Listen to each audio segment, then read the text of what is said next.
बिस्मिल्लाहिर्रहमानिर्रहीम। अस्सलामुअलैकुम दोस्तों।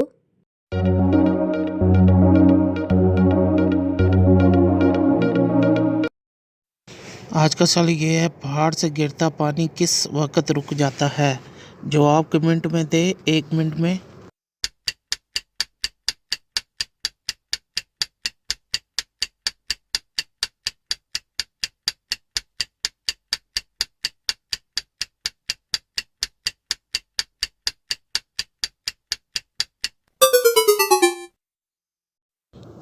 जवाब है ज़मीन से टकराने के बाद। इस वीडियो को लाइक करें, हमारे चैनल को सब्सक्राइब करें और बेल आइकन जरूर प्रेस करें हमारी न्यू वीडियो सबसे पहले देखने के लिए।